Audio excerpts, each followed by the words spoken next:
जय माता दी।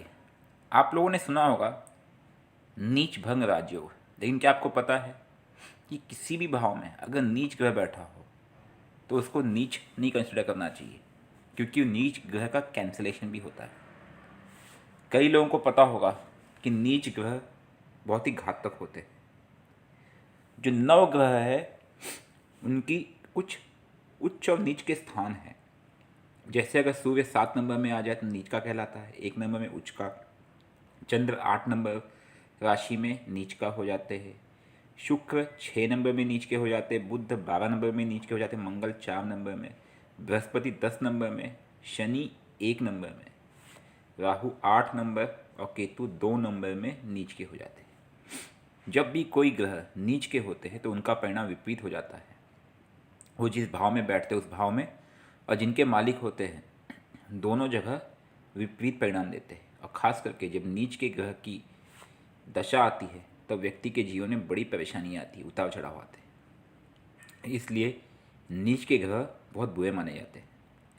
लेकिन अगर वो नीच का ग्रह का जो योग है वो कैंसिल हो जाए तो वो पॉजिटिव परिणाम देने लगते हैं। कई बार नीच के ग्रह उच्च जैसे भी बिहेव करते हैं। आइए जानते हैं कैंसलेशन के या नीच ग्रह के भंग होने के कुछ नियम। अगर नीच और उच्च ग्रह एक साथ आ जाए तब भी नीच ग्रह कैंसलेशन हो जाता है। और ये संभावना किनके बीच में बनती है?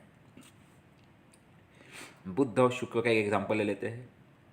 बुध 12 नंबर में नीच के होते हैं, लेकिन वहीं पे शुक्र 12 नंबर में उच्च के हो जाते हैं।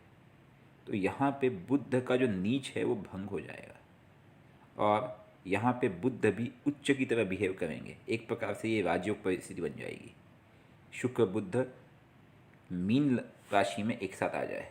ऐसे ही मंगल और बृहस्पति अगर एक साथ आ जाए, किस राशि में? कर्क राशि में या फिर मकर में, ये भी बहुत ही योग कारक परिस्थिति बनेगी। ऐसे ही सूर्य और शनि पिता पुत्र जो कि आपस में बैर रखते हैं, ये तुला में या मेष में एक साथ आ जाए तब भी नीच भंग हो जाएगा। राहु केतु एक साथ आ नहीं सकते हैं, इसलिए इनका नीच भंग नहीं बनता है। तो इनडायरेक्टली कहे कि जब भी उच्च ग्रह की उच्च राशि के साथ नीच राशि या नीच राशि के साथ उच्च राशि आ जाए तो नीच राशि का नीच भंग हो जाता है।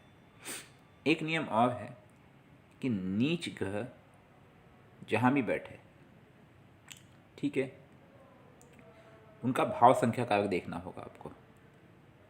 और चंद्र से देखिए, अगर वो केंद्र या त्रिकोण में बैठे हैं उनके भाव संख्या कारक, जैसे कि उदाहरण के लिए अगर मैं कहूँ, चंद्र यहाँ पे हमने दिखाया है, चंद्र बैठे हैं किसी राशि में।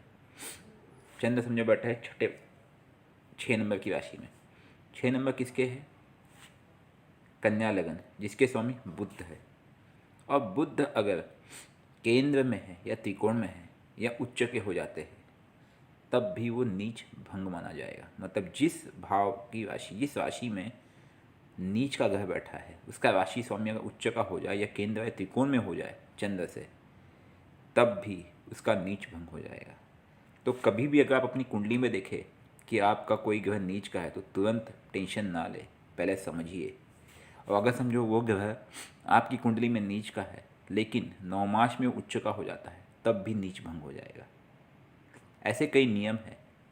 जब भी हम डेबिलेटेड प्लैनेट की बात करते हैं या नीच के ग्रह की बात करते हैं तो उनके कैंसलेशन के नियम भी आप लोग लिख ले, नोट कर ले और इसको भी अप्लाई करें। जय माता दी।